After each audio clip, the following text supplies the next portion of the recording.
Hey, Michael here. Welcome to another episode of the Michael Girdley Show. Today, I had my Twitter buddy, Jay Vaz. Also, I'm not going to try to pronounce his last name correctly, Jay Vasantha. I just outed myself as a total stupid American, by the way. But Jay's a super smart guy, somebody that, as I watch him do his work on the allocator side, investing in different private companies, public companies, and real estate, thinks through a lot of stuff really deeply. I had a great chance to chat with him today over about an hour. We covered a wide range of stuff, mostly around business topics, everything from pricing power, how that affects businesses, whether you should tell people you're in it for the money or not, and is that a taboo? Hiring top talent, does that matter?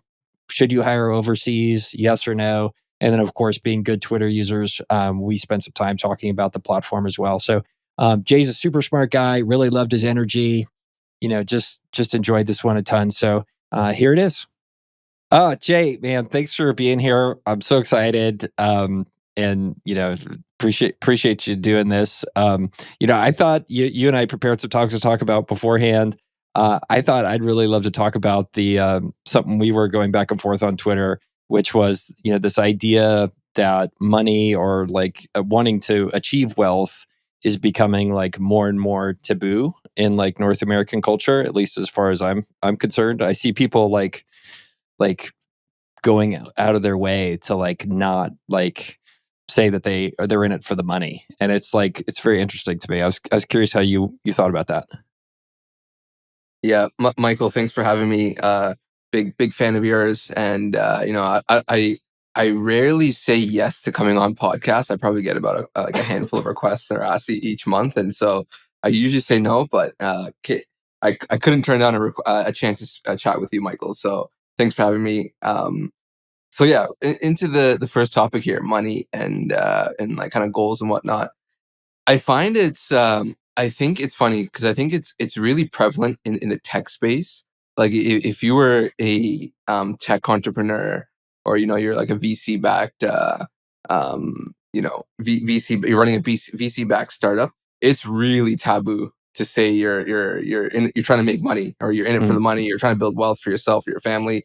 And I honestly, it's funny because I think it's at the end of the day, I mean, most people are genuinely just in it for the money. They want to get rich. They want to build wealth and provide a better life for themselves and their families.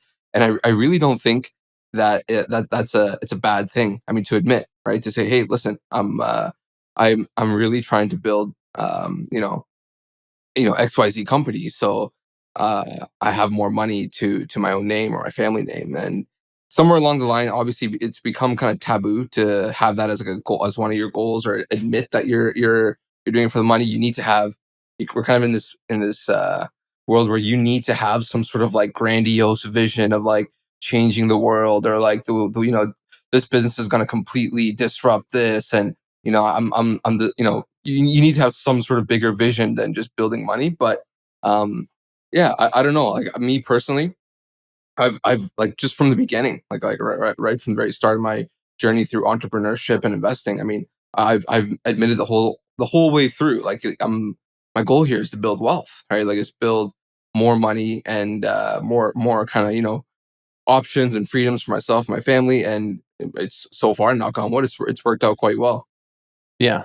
Well, I mean, do you think there's this California culture that permeates a lot of tech, right? Where like a lot of California people, like they'll get mad at you if you like kind of talk about like I'm in this for the money. Like I run into these people from California, and the workers I think are that way too. They're like, oh, why aren't you like this is about social causes for me. This isn't about making money. I mean, do you think that's different in Toronto tech or Texas tech versus California tech, or do you think it's just permeated everybody?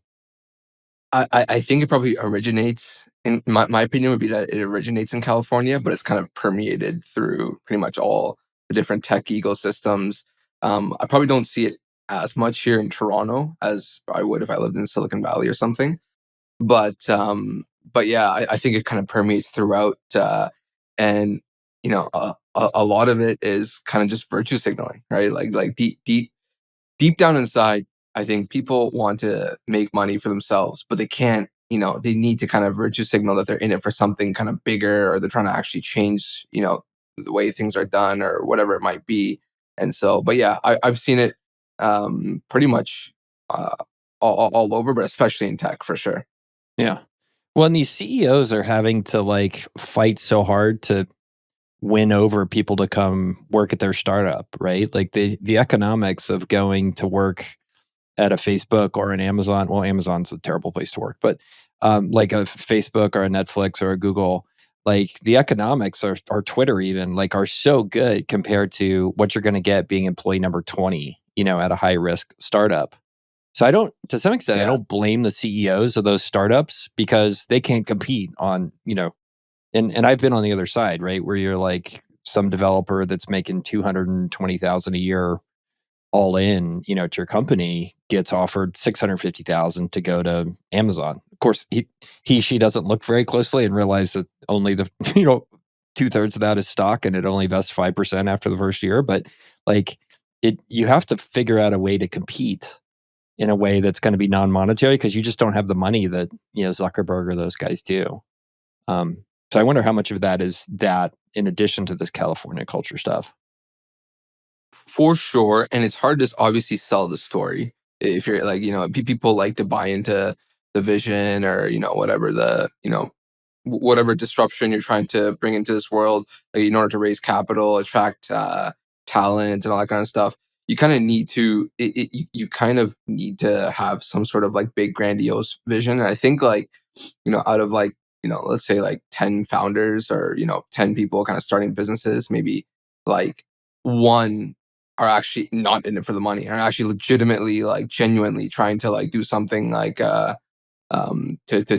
bring big change into this world, like one or two, and then the Yeah. rest of the eight are really just, they're trying they're trying to get rich, right? And so they're trying to make money, and I don't think that's a shameful thing. I really don't think that's a bad thing, and I know it's kind of gotten to the point where it's kind of taboo to admit that, but yeah.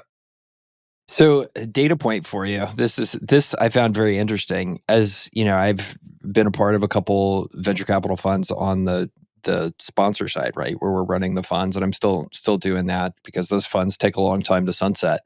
But like as we looked back on which companies ended up doing the best, like post-mortem them, there was a dichotomy between the founders that came in and they were about a mission that wasn't building a great, big, profitable company. Like they wanted to change the world. And I refer to them as like missionaries.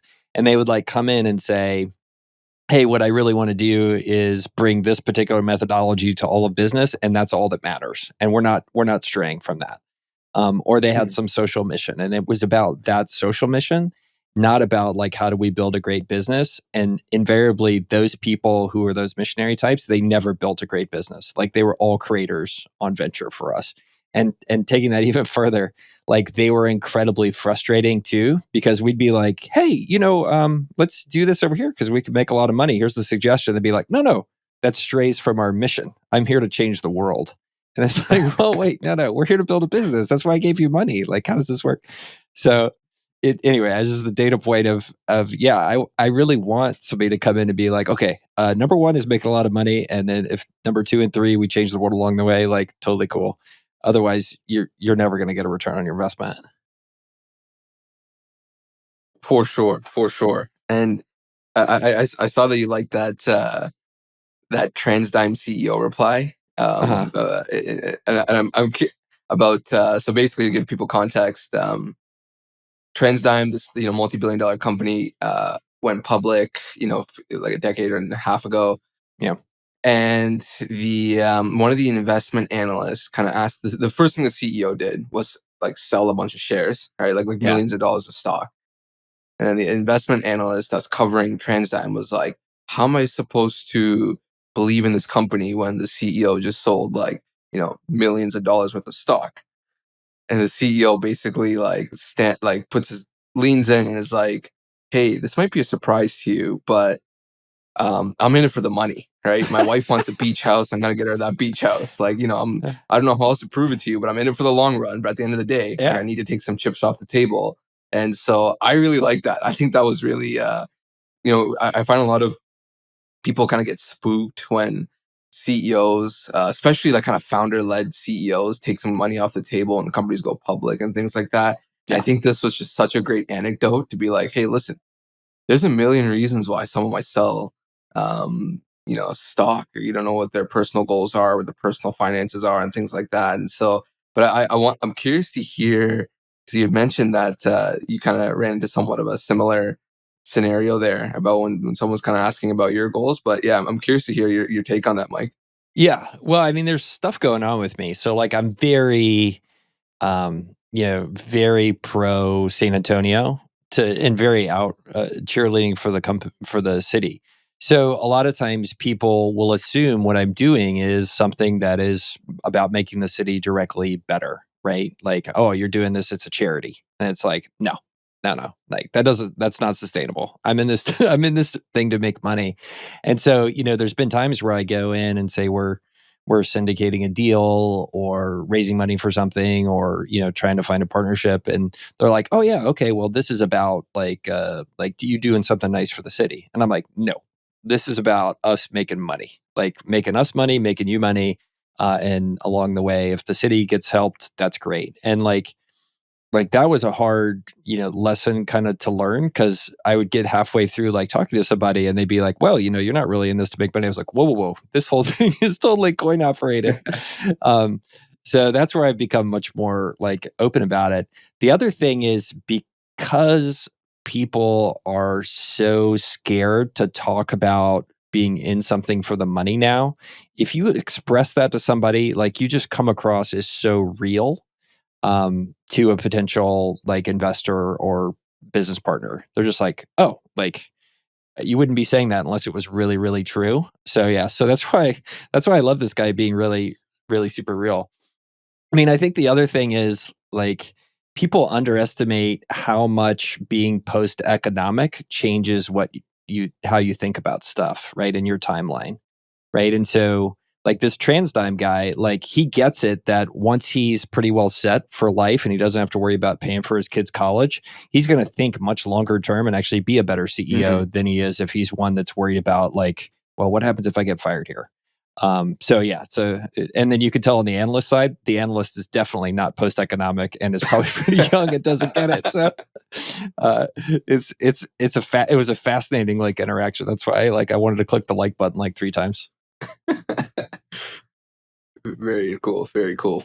So let's talk about this talent thing, because I think of all the lists we put together, this is the one I was like, oh, like I have the strongest opinions on this. So I think you and my buddy Nick were talking about this idea of everybody's hunting for top talent for their business, and somebody said top talent is overrated, like as their contrarian thing.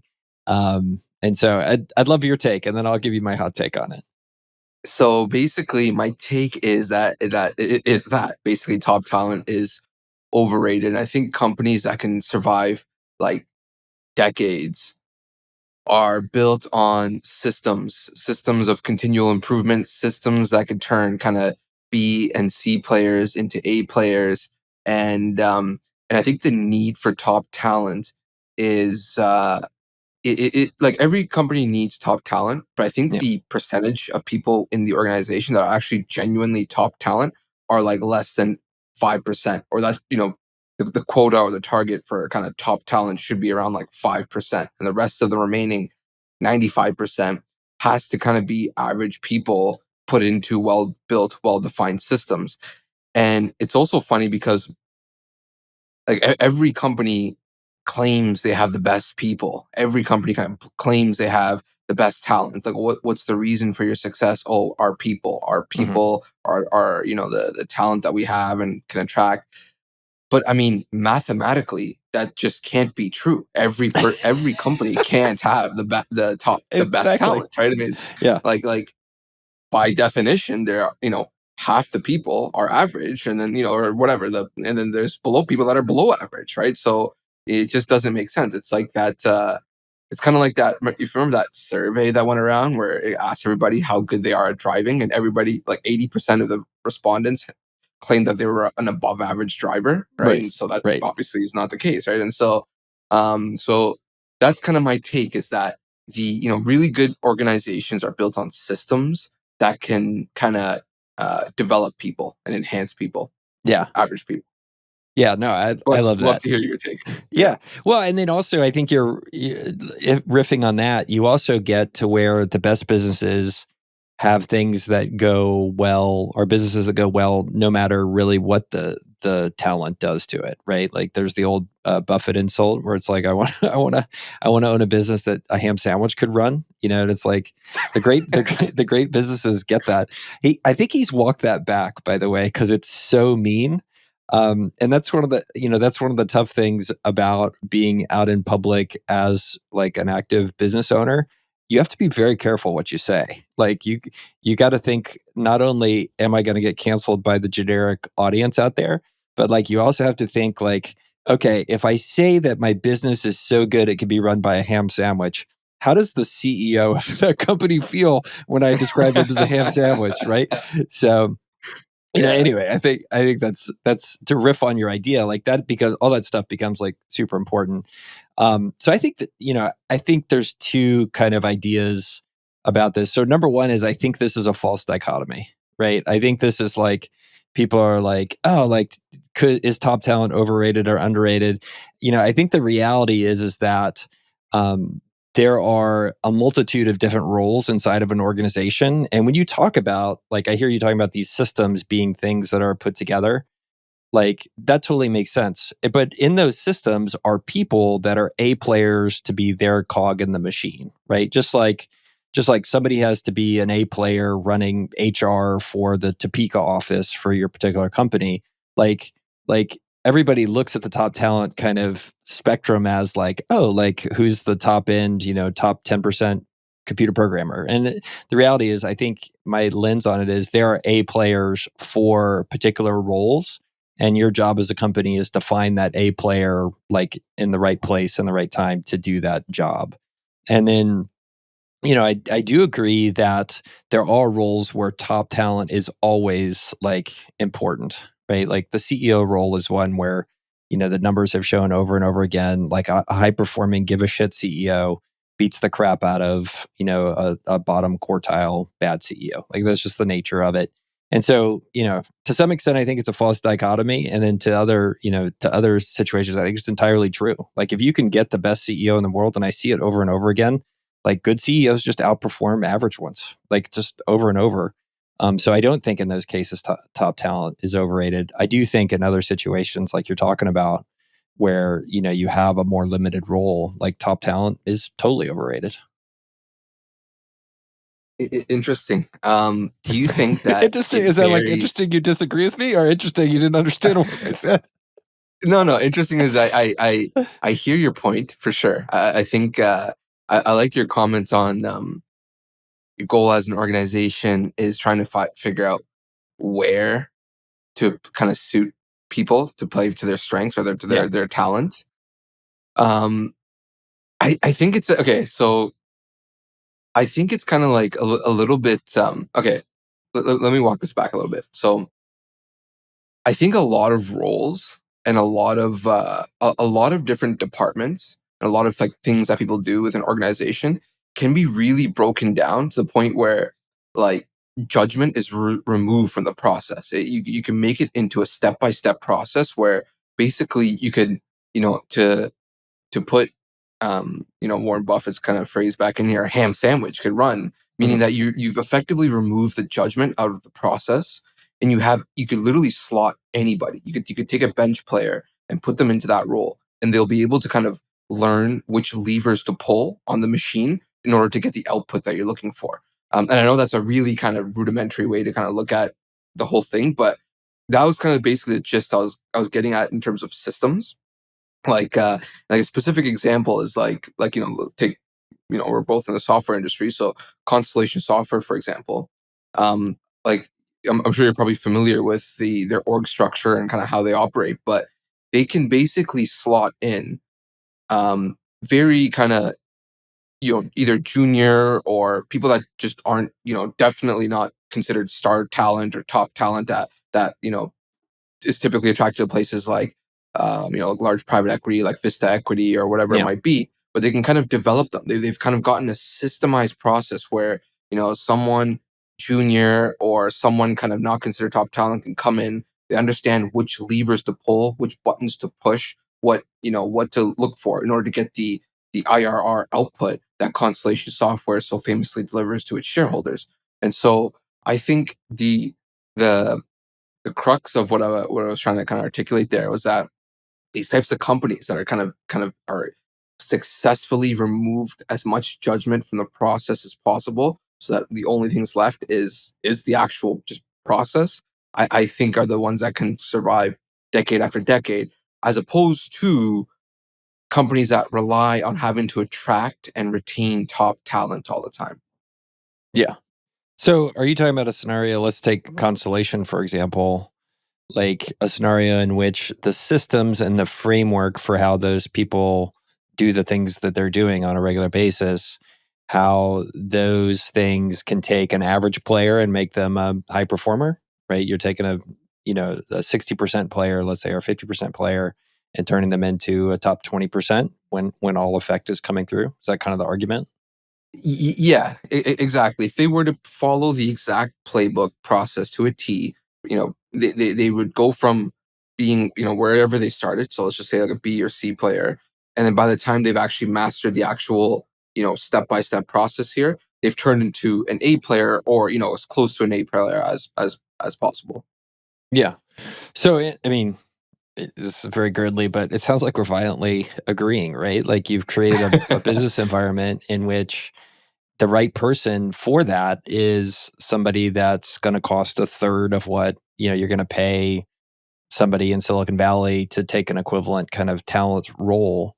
But you've created an environment around them and a job. You've crafted the job for them where they can thrive at a higher rate than or higher level of output than they would just without any of that stuff.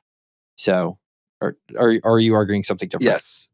I think so. I think we're basically saying the same thing here. So yeah, we'll agree to agree.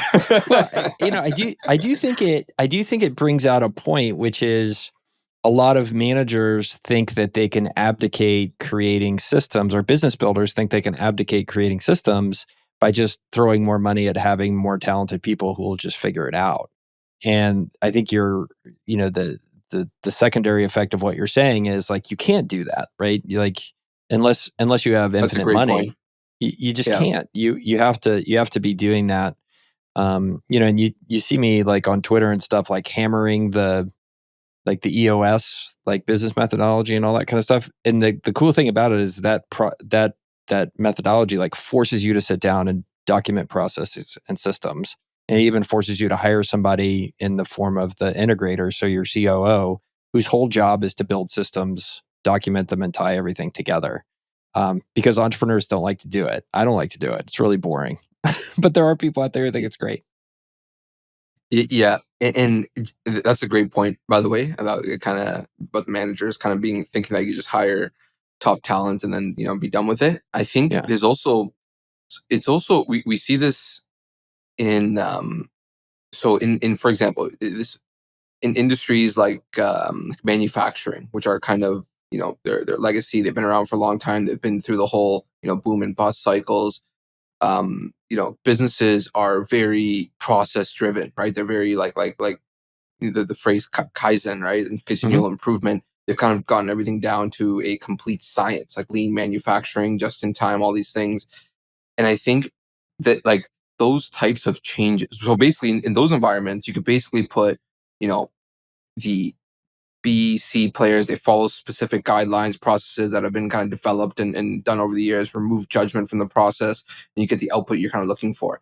I think software and tech is gonna go through that same phase eventually, right? Like we're kind of at the stage where everyone's trying to focusing on attracting top talent, but as software matures and tech matures, we're gonna go through a phase where like Kaizen.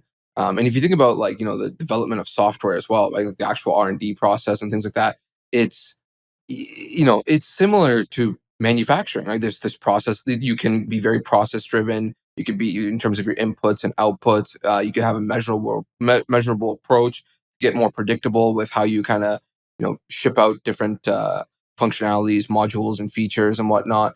And so I think like we're still kind of like software and the tech industry at large is still not there yet, obviously compared to manufacturing. But we'll get to a point where the process-driven systems approach will be kind of widespread implemented throughout the tech industry. But would love your take on that. Yeah. So what do you think is precipitating that? I definitely have I have a good take, but what's precipitating that? Is it the continual like evolution of how programming and building software and selling software has been it continues to get easier and easier every year? Is that kind of the driver of what you think's happening? Yeah, and the influx of cash as well and capital, right? I mean, Okay. like, at a certain point in history, like manufacturing was considered tech, right? Like that was the tech industry back in the day.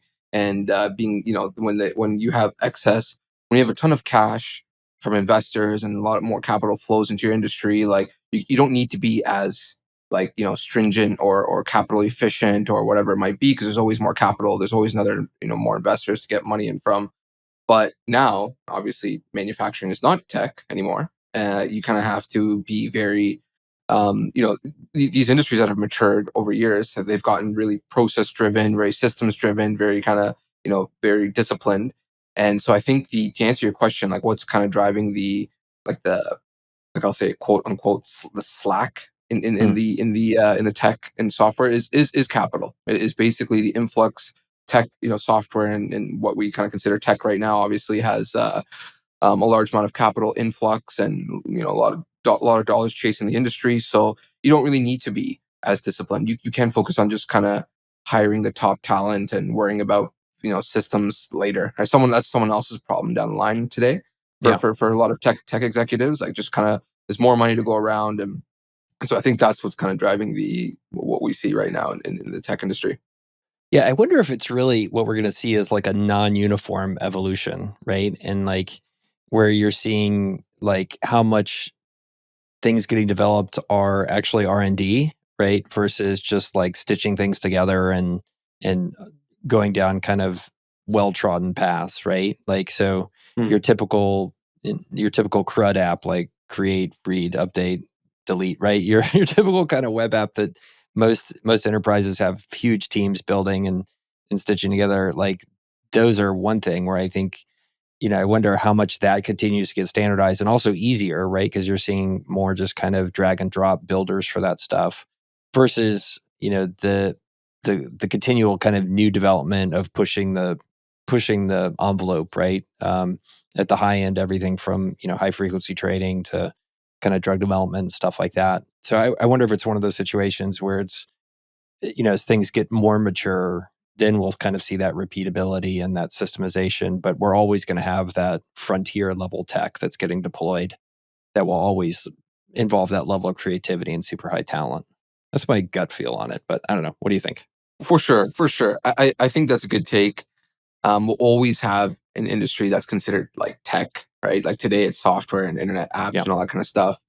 Not sure what that will be in the future, but in these types of industries, I think the game is attracting and retaining top talent because you need kind of that creativity, and you can't, um, you know, uh, systemize those kind of processes yet, at least, right? But I think if those companies want to survive over the long term, right, the decades upon decades, they're going to eventually have to go through that evolution for sure, where things become more systemized and output becomes a bit more predictable. Yeah. Dig it. All right. Well, you put on here another topic, which was offshore labor. It's one near and dear to my heart. So, what do you have a core thesis around offshore labor, or something that what aspect of it, like the right and wrongness of offshoring jobs? What are you thinking? Yeah. Definitely. I think this is a topic I think we'll disagree on. So, I'm a strong believer in offshore labor. I think since the beginning of my career, even back at my when I first saw offshore labor being really effective was actually when my first job out of school. I worked at Deloitte Consulting, and I was actually shocked to see how much work we actually Deloitte in Toronto was outsourcing to Deloitte in India, basically, right? And Yeah. so, um, and like I didn't even realize that was like part, like you know, I didn't realize that was like kind of part of the job how the job kind of functioned, but a lot of it was just managing a bunch of offshore people to crunch Excel sheets, put together numbers and all that kind of stuff. And I realized how powerful it was because one hire in Toronto, right, that was being paid a Toronto wage could manage like a team in India that could produce like, 10 times. So it's really about leverage, right? Like it's really about labor leverage. And I think, and over the years, I remember back in the day, there was like Odesk, and then Odesk combined with Upwork, and I got Upwork as a big platform. Now, there's a bunch of niche specific outsourcing platforms. I think the talent for outsourcing and offshoring jobs to, lower cost jurisdictions like India, Ukraine, Russia, Belarus, Philippines, the quality of talent has significantly improved. And what you can outsource um, today is way different than what you can outsource like 10 years ago, 15 years ago, right? So it's kind of almost like a network effect. As like more people look to outsource jobs, more jobs, more outsourcers or freelancers are kind of coming to the market, right? And so with different talents and whatnot. So I think in today's day and age, I think every business owner should have outsourcing, and they should be outsourcing something in their business for sure. And the and I think that gets exacerbated by the fact that like local talent is one expensive. It's a massive administrative burden as well for like small business owners. Like hiring someone locally, like, we get health insurance, payroll taxes, all that kind of stuff. Like it just becomes like a repelling force to kind of shift jobs overseas. And now, the last kind of macro force, I guess, here is the whole pandemic thing has kind of made companies that were like thinking about outsourcing or maybe not even considering it, and now everyone's working remotely. Where like the barrier to kind of outsource, like the platforms, the method to pay people has just made it so much easier to hire people remotely to do jobs, to do tasks that were done by local people before. And so I'm a big believer. I've had very positive experiences using offshore labor. Obviously, I have a few negative ones as well, but you learn from those and kind of do better. But yeah, I'm a strong believer in offshore labor, and I think my guess here, my kind of forecast or prediction is over the next like decade or so, a lot of the knowledge worker jobs that we employ people here for. So things like, things that people that are involved in the M&A process, like real estate, investing, accounting, tax, finance, legal even, are going to shift overseas. Yeah. And while the judgment and the critical thinking work will remain onshore, everything else will go offshore. You just described the way our software private equity firm is put together. We have, but so I would put a twist on that, which is a lot of the higher or level like stuff that you're talking about, like deal analysis, sourcing, even some of the LP relationship stuff, like offshore folks are doing that as good or better than domestic folks are. Like it's even going further, I think, than maybe at first blush what you said. Like the English competence, and then the other thing is, like, a lot of times you deal with these folks overseas and they don't know how Western business works. Like you'll see them do oddball stuff. We're just like, oh, like you're from Colombia. Like that's the way things work in Colombia. It doesn't work that way in America. Like we don't lie about that stuff, that sort of thing.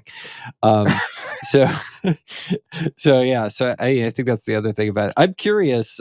You thought that you said at the beginning of the way you described it, you thought you would disagree with me. What did you think you would disagree with me about on that stuff? What do you think I would think differently? Okay, so because I've seen that you're obviously a big cheerleader for San Antonio and Mhm. bringing jobs to San Antonio, Right. and I would have figured that you're more a proponent of hiring locally, and having more jobs kind of within the U.S. or I guess Canada borders as opposed to shipping them overseas. So that was my gut feel, but I guess maybe I'm not right there. Yeah, no. That I totally dig it. I think there has been a transition for me of thought on that, right? Where I think starting 12 years ago, 14 years ago, when I was really getting started bringing tech and stuff to San Antonio, like I would be like, yeah, we need to hire here. We're only hiring here. That's the way it's going to work.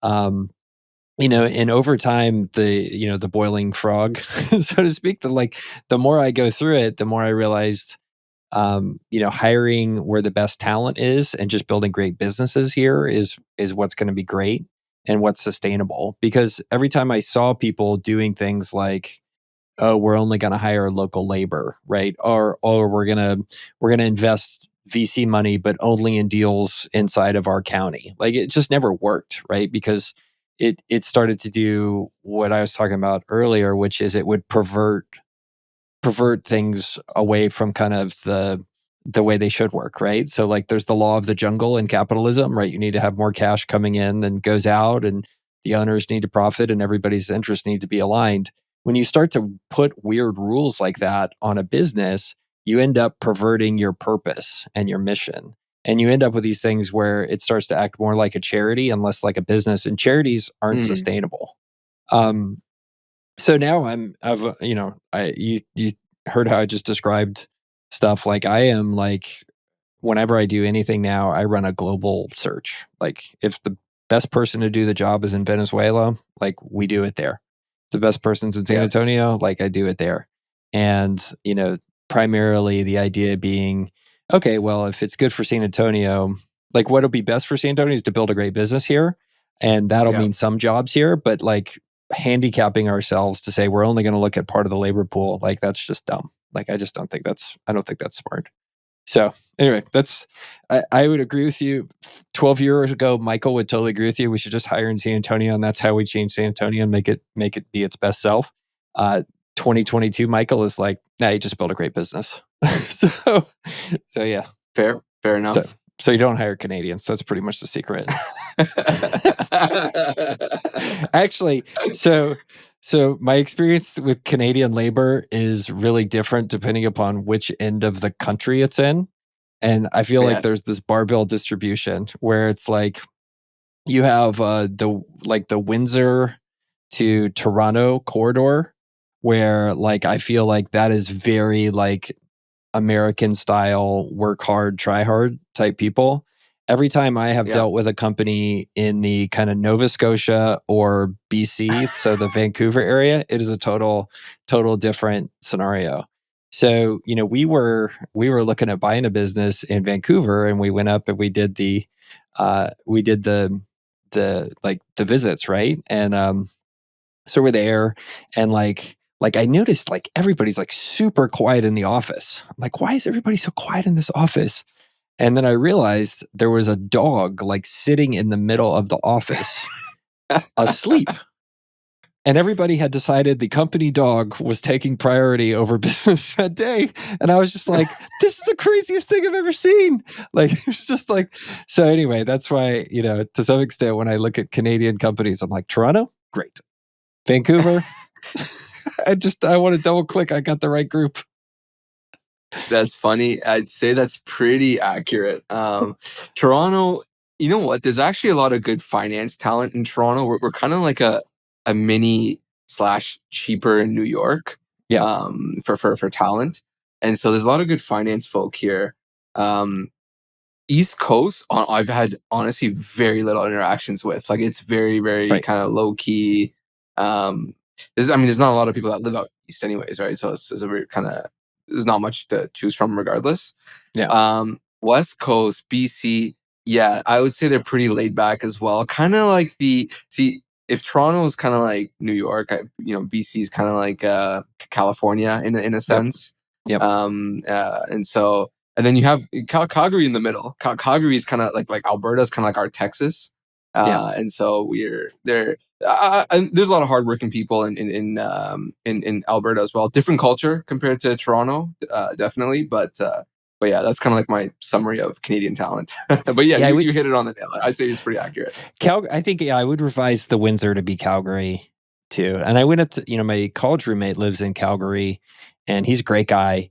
And we're still in touch. And I went up to visit him once, and we're going around all these neighborhoods, and he lives like in a pretty nice neighborhood. And he's like, "Yep." He points out this house, and he's like, "Okay, those people came from Poland. They came here in 1962. You wouldn't know it. They're worth $400 million. They came here and started with one truck, and like started an oil company, and like have been driving around petroleum, and now they have 4,000 trucks. It's just like there was just story after story of that. Um, and so anyway, I thought Calgary was cool in that region, and except for the fact that you can only go outside like 3 days a year, it was pretty great. um, yeah, so I think the problem with Vancouver, like when we would talk to people there, like there was just so much to do. Like the whole city seemed to have selected for people who just wanted to kind of like split their time between Whistler, being out on the water, like running around, like hiking, going up whatever Grouse Mountain, like all that kind of stuff. Like it's got the California problem you're talking about, which is like I call it San Diego itis, where like you go to San Diego and you walk around and it's like, wait a second, it's 2 o'clock on a Tuesday PM. Like, why are you guys outside drinking mimosas? Don't you have jobs? Like, go do some work. So there's so to be said for being in a place like Toronto or New York where it's like, well, like you can either look at that pavement or you could get in your office and do some work. Which would you like? Those are your two options today. Perfect. Yeah. So the other thing, I'm curious about your take on it. Every time I look at a Canadian tech company, it seems to have like 50 to 100% more people than it should have. Like the people get paid less, but there's like fewer workers in all of these Canadian companies. Like, is that just sample size bias or like confirmation bias on my side? Or do you see that the average Canadian worker in some of these markets is more or less same as productive as say like an American worker for like say like on a revenue per employee measurement for a tech company? So wait, you're saying that from what your experience, Canadian companies have less or more headcount than they More. should? So like let's say you More. have a tech company that's a random niche vertical software company that's $5 million in revenue. Okay. In the US, let's say it's all US people and they haven't offshored anything. Let's say your revenue per employee might be $200,000. Okay. So you might have Yeah, whatever, yeah. 25 people. If you go look at the exact same company in Canada, they'll have 35 or 40 people. Mm. And the revenue per employee is $120,000 or $100,000. So I'm just curious, is this sample size bias or confirmation bias, or have you seen the same kind of phenomenon that it's kind of like like the India thing, right? You see a tech company that's offshore to India and they're like, we have 400 people. And it's like, well, it's because you have to hire 300 people in India to get kind of the same productivity as it's just the work culture there. And I'm not saying Indians are Yeah. more or less productive, but it's just when you see the companies, that's what it looks like. So I was just curious if you see that phenomenon in Canada or if it's just me being a stupid American. No, you know what?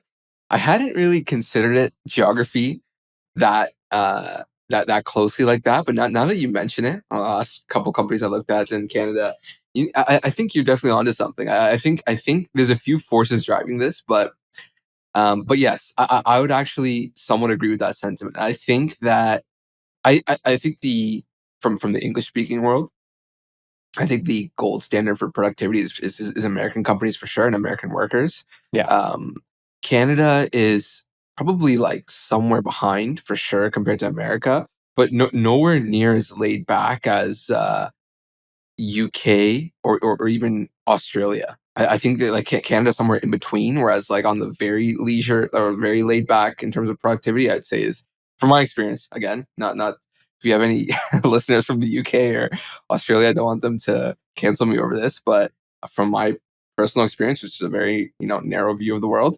I've seen that Canada's somewhere in the middle. Now, I think there's also an interesting phenomenon. I don't know if the US has this, but Canada has a very generous R&D credit program Mm. where you can effectively get like a refund of like up to about 50% of like a software developer's salary.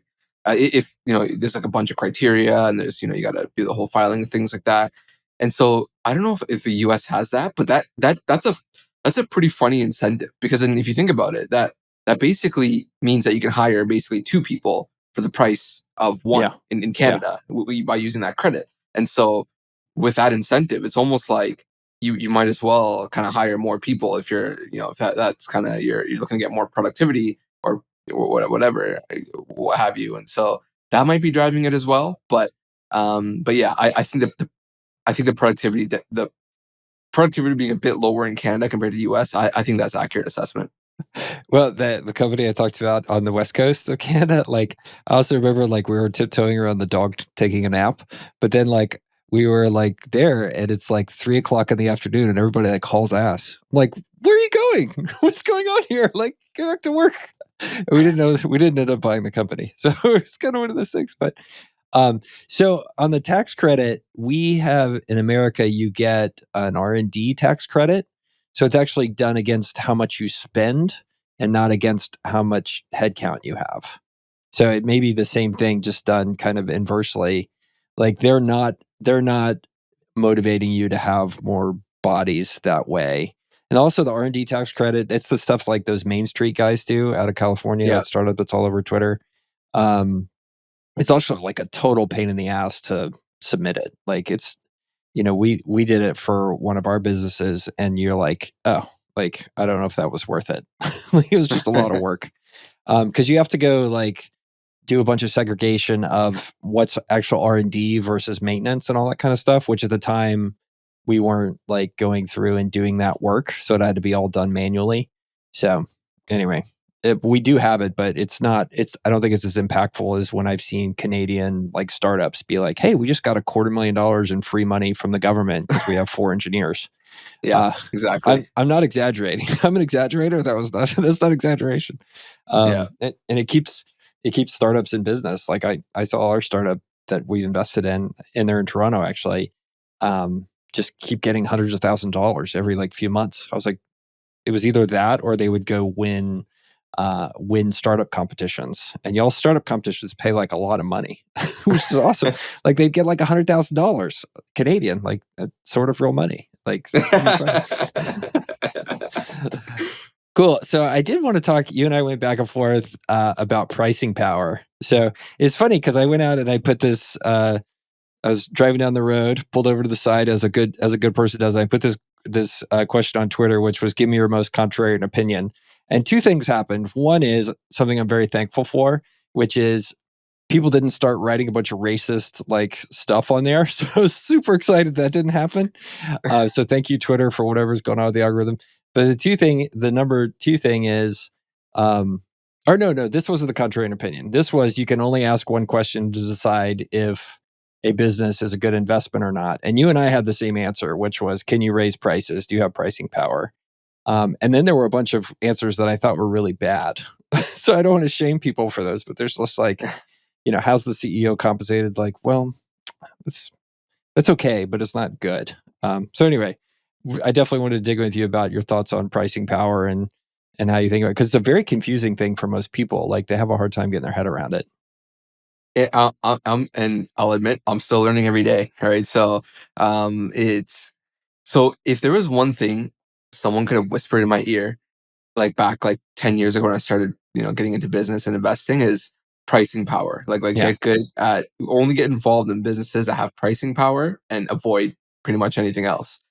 And okay, so that question, can you increase your prices, or what happens if you increase your prices?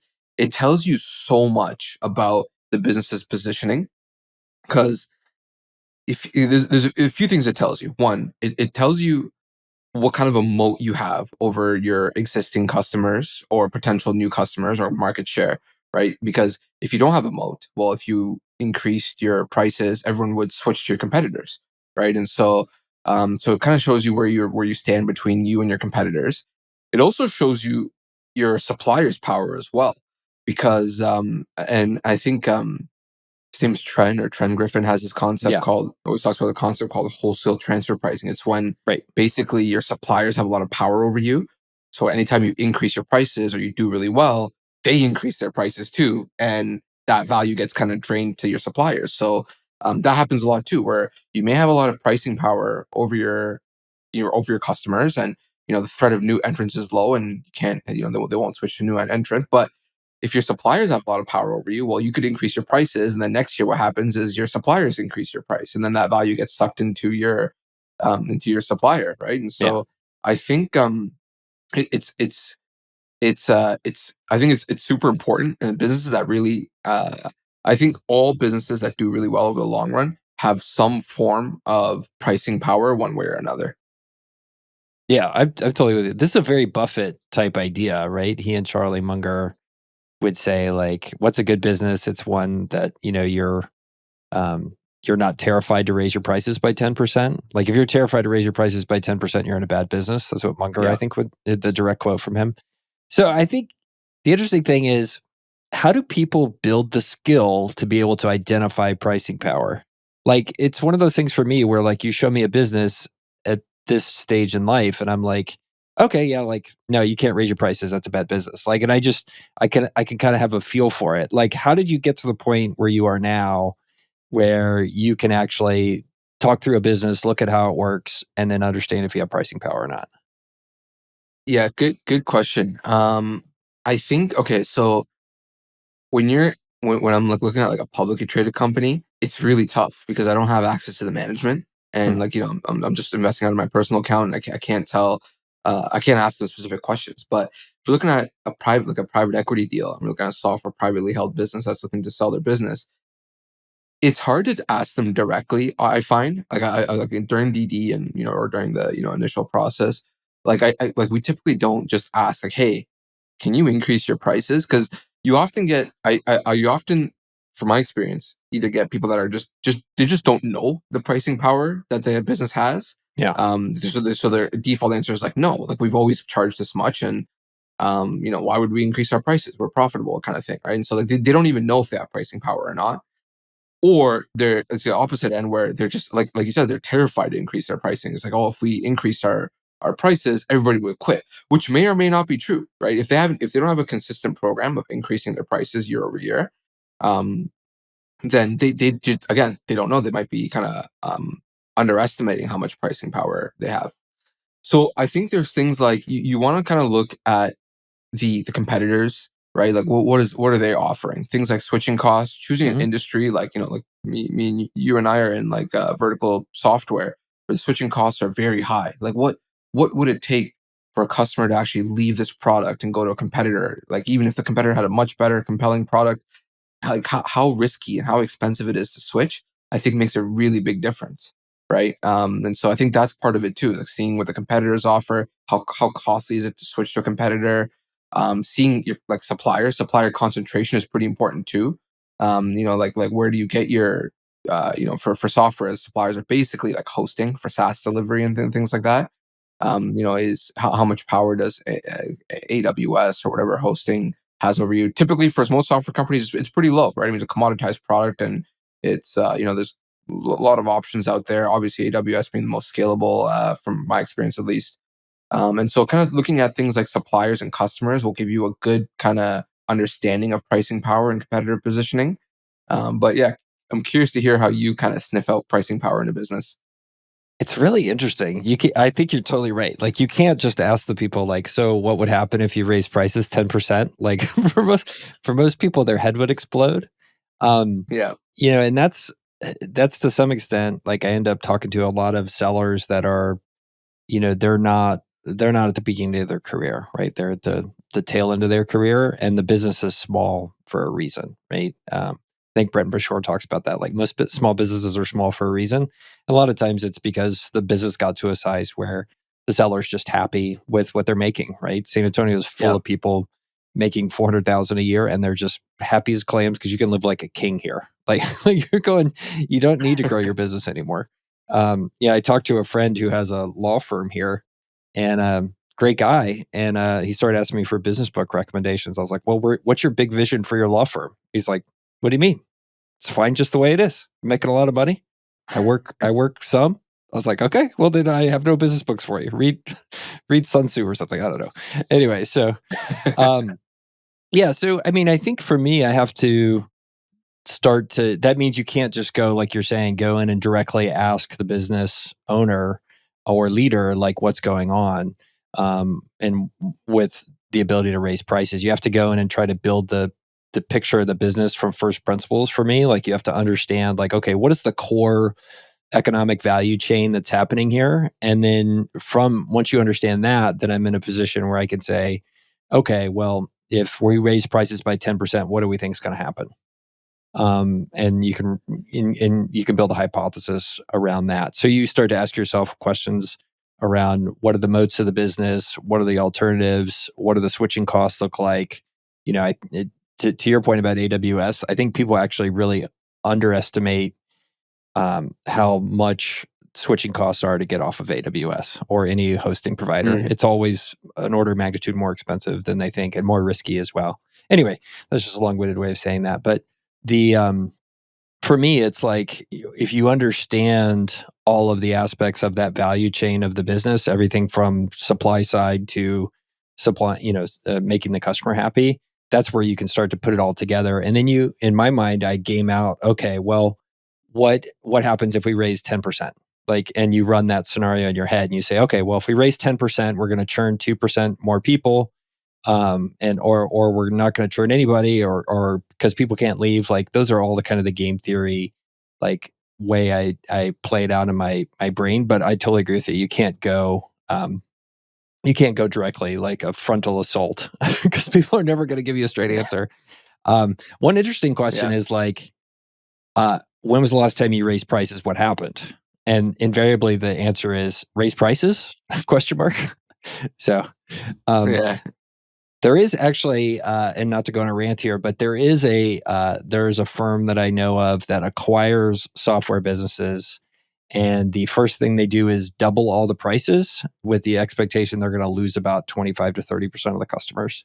And basically, what that does is increases your top line by like 80%. Like if you do the math on that, it's a pretty fascinating approach to doing private equity. I think I know what firm you're referring to, but we'll leave names out. I'm sure there's more than one. um, It is, as I just described it, it is not a very complex strategy. So, uh, cool. So you want to close talking about Twitter a little bit?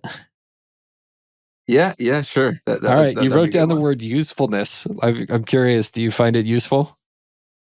Yes, I do. I think Twitter by far is. I made the conscious decision probably about 2 years ago to basically just delete all of social media from my Hmm. phone except for Twitter. And it's made a massive difference. I think like just the ability to network, the information that's on Twitter, it's just you'll find that nowhere else. Yeah. It's if you follow the right people, high signal, low noise, and it could truly change your career. Even if which kind of goes to my next point about monetizing. Even if you don't monetize, even if you don't directly make a single penny from people following on Twitter or people kind of whatever you're looking to sell people on Twitter, even if you don't make a single penny, it will still change your career. Like it will still, like I've learned so many new perspectives. I've met so many interesting people and people that I've actually worked with, right, and stuff like that. So I think that it's super useful, and I don't know how long it's gonna last. Like it almost feels like it's kind of like a temporary thing. Like it's almost like we're in like the golden age of Twitter. I find because who knows, it might change, and algorithms change, and it becomes like a. It's funny actually. My kind of my theory on why Twitter is so useful is because it's such a terrible company. That like it actually makes the platform really fun and kind of because if we're being like peppered with ads and like if it turns into like a Facebook kind of thing, then obviously it probably would stop being so useful as an actual Yeah. platform, right? So if the management is just trying to milk every penny out of its users, it might you know and it becomes a profitable enterprise and a good stock to own, then it may not be a good platform for users. So I think part of the reason why Twitter is so good is because it's a terribly managed company. But Yeah. love to get your take. Well, I mean, do you think, let's say you're the CEO of Twitter tomorrow, like your name is now Jay Musk. What do you think there are things they could do that would generate a ton of revenue that would obviously not impact the platform? One thing that comes to mind, for example, is like, please, like, charge me $5,000 to get a blue check mark. Like, I'll pay for it. Like, it's worth that much. But it's unbelievable to me that there are things like that that they don't, our Twitter Blue being like $2. Like, who priced that? That is like I want to go. I want to go find the pricing analyst for that and be like, "What is wrong with you? Like, that is just the dumbest price. Nobody has SaaS products that are $2 a month anymore." So, like, I mean, do you think there are things like, as CEO of Twitter, you could install as features that would generate a ton of top line revenue, but not screw up the platform? I have zero chance of screwing up the platform. That's kind of where my brain goes on all this, which is just like, Yeah. I can't believe it. Also, the second thing I don't understand about Twitter is, what do 8,000 people there do like all day? Like, I don't understand it. Like so, you need 1,500 people to make this a scalable platform. You need 1,000 people to sell ads. You need 500 managers. What do the other 5,000 people do? Like, I don't understand it. I Yeah. don't know what they do. It's so true. I'll start with your last point. It's funny because I had to I had Facebook like way like back in the day. Yeah. And I deleted it like probably like almost like 10 years ago or 8 years ago or whatever. But I had to log in recently to grab like a photo or something of myself just for whatever. And I logged in and it just looks completely different. Like, I didn't even recognize it. Like, there was all these new features and like all these like new modules and the marketplace and all that kind of stuff. It looks completely different, like way different. It's funny because if you time travel back and look at Twitter the way it was 10 years ago, it's almost exactly the same. There's like not really that much happened. I mean, I know they implemented Spaces and they got this whole group, but it's largely the same platform that it was 10 years ago. There's no real like evolution or development. So, good question. I don't know what people at Twitter do. Those 8,000 people or whatever. I'm sorry to interrupt you, but I want to come back to your thought. Are you old enough to be an AOL user? Were you around for AOL's heyday and stuff? I used to use AOL Messenger. I think that was the extent of my AOL usage. So when you have a chance, so I'm 47. When I was growing up, AOL was a thing, right? It's like 1988, right? Like, and so you dial up and the modem goes. But literally, Facebook now looks like AOL did. Like, that's basically that level of like Web 1.0 barf that we went through. It's Facebook is now a $250 billion version of AOL. Just when you have a chance, like it. Yeah, I'll have to look it up. There's just so much going on. Like, I logged in and I'm looking at my home feed or whatever, and it's just stuff everywhere. Like, I was just overwhelmed. Like, I'm not even sure where to click right now to find my pictures. Like, No. Yeah, it was insane. No. Well, I mean, and I think anyway, I interrupted your second point. Go on to your second point about what everybody at Twitter does. Yeah, if I was CEO of Twitter, honestly, I hadn't really thought about it. I don't know if probably something around better ad targeting, maybe. Okay, actually, no. Your question was without ruining the experience, because I think that would actually probably ruin the experience, right? If you're just kind of being kind of peppered with ads. Yeah, I don't know. I'm not really sure actually. Like, yeah, I think your ideas are pretty good, like paying for the blue check mark and increasing price on Twitter Blue. But yeah, honestly, I'm kind of drawing blanks on what I would do. I'd have to think about that one. Yeah, it's really it's really interesting. Well, I think it also reflects the dichotomy in the way your lens is on stuff versus mine. Like, in terms of being an allocator, like, you feel like you have much more of the allocator's sensibility, like, of looking at stuff, whereas I have much more the operator sensibility. And I think we're both kind of in the middle of that operator allocator like spectrum, but I'm like two notches down to the operator stuff. And you can see it in your tweets versus mine. Like, and then why the pure allocators still follow you, and all the pure allocators like generally ignore me now because I'm talking about things like hiring methodologies and stuff like that. And it's just the notch there. But yeah, I thought that was just reflective of kind of the difference of lenses, and they're both valid. Don't get me wrong. I'm not criticizing yours. It's just you have a different lens than I do, which I think is awesome. So 100%, I would agree with that take. then, so you have here that thoughts on monetizing content on Twitter. What do you think about that? Yeah, 'cause I think I've seen a lot of people, do the course thing and like do like the Substack and ways to monetize. I've Mhm. so, and I think you have a couple things going on as well. I want to get your thoughts on like monetizing on Twitter, your experiences, and is it useful, not useful? Like to this day, I've never made a single penny off anyone on my Twitter or following. Like I have a blog, and I'm trying to get people to subscribe to my mailing list. That way, I'm not at the mercy of Right. Twitter. And if I get shut down or canceled one day, at least I have a way to communicate to my followers. It's kind of my main goal, is try to get as many people on Twitter onto my mailing list as possible. But I never wanted to monetize on any of my content. I write at least once a month on my long form on my blog, and then usually chop it up or do stuff on Twitter. And the reason why I don't monetize is because it's right now it's a fun hobby. Like I actually really Yeah. enjoy writing, and I'm doing it just for for literally my personal. Actually, there's two reasons. One, I really enjoy it, and two, it's funny because a lot of people like compliment me on, oh, you're so nice and you're writing and you're putting all this free content out there. But in reality, the truth is I'm actually writing for myself, Yep. and being able to kind of reflect on my thoughts and organize them, because I find that's the best way to actually think, is to actually just write it down and see if it makes sense and put it out there. And so I'm actually really writing for myself. And so I've never thought to monetize my content. I think I don't think I ever will. Like I would want to kind of avoid, because then I feel like that would change my fun hobby into a job, right? And now, like, or a business, which means I got to think about, systems and processes, and like, whereas this, I could just kind of, where right now, what I have right now, without monetizing, I could just kind of do whatever I feel like, and that's basically it. No one's kind of holding me accountable for anything, and it's remains a fun hobby. But would love your take on monetizing a following on Twitter. Yeah. Well, I mean, I think there's no wrong way, right? Like I think that if somebody wants to do the course thing and like make that, what they're doing, and they get on Maven and teach cohort based stuff, or they do, the podium thing where you're, or Podia, whatever it's called, where you're charging $100 to watch some videos of you talking. Like I think that's all fine. Like I have no problem with that. I used to feel like that would diminish from Twitter, because the way I was using Twitter was bringing my whole self, right? And using that as a way to scale relationship building.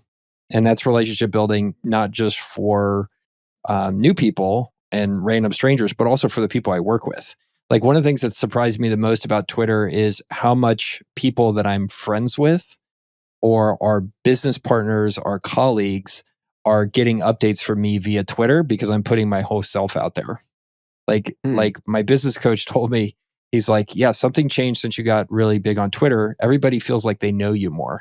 And I'm like, "Whoa, like that's crazy." And it's not just random strangers, it's like colleagues.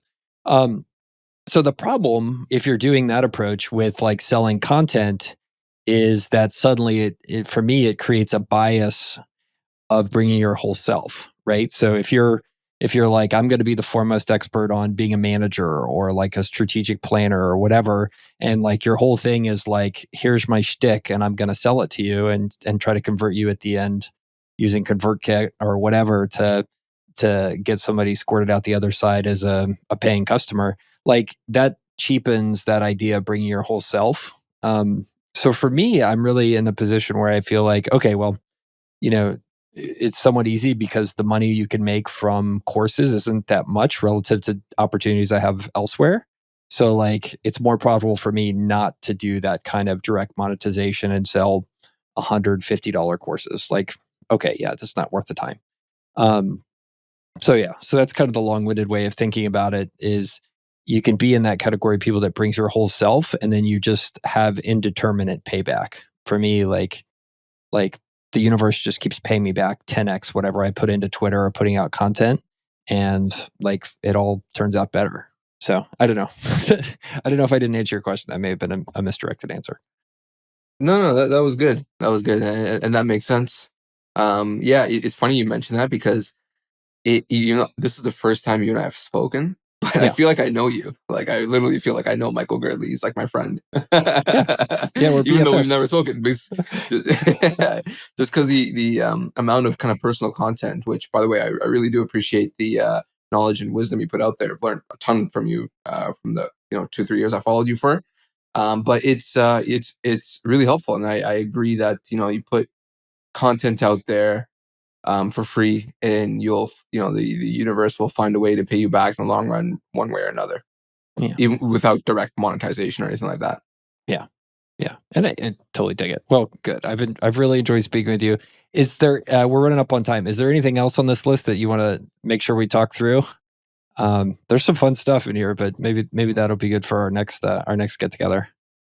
Yeah, maybe we'll save it for our next get together, because I feel like all the remaining stuff on the list we could probably talk for like another hour. Like, like there's some juicy topics there, so maybe we'll save it for our next one. Yeah. Well, awesome. Watching you on Twitter, I've been so impressed by your intelligence. It's clear you're a good person. You could just tell. That's the other powerful thing about Twitter. You could just tell who's smart and who's a good person just from the way they talk and the things they say. So you were consistent with that today, and I'm so grateful you spending some time with me. And I hope we get to do it again in the future. In the meantime, is there anything my audience can do to support you or help you in your journey? I know you have a newsletter. I know you're doing deals. I know you have your Twitter. What sort of things could we do to support you? Yeah, Mike, thanks again for having me. This was great. Really enjoyed our convo. If anyone wants to follow me on Twitter, jvastdigital, at jvastdigital. As I mentioned earlier, I would appreciate if you signed up to my mailing list. It's funny because I find it's really tough to get people from Twitter to sign up to the mailing list. It's another action that people have to take, and so like my mailing list is a fraction of what my Twitter followers are. I think I'm at like 24,000 Twitter followers, and my mailing list is pretty small compared to that.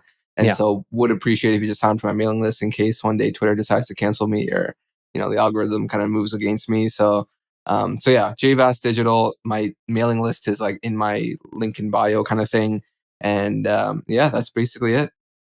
Awesome. All right. Well, thanks. We'll click stop and look forward to getting this out. Sounds good, Michael.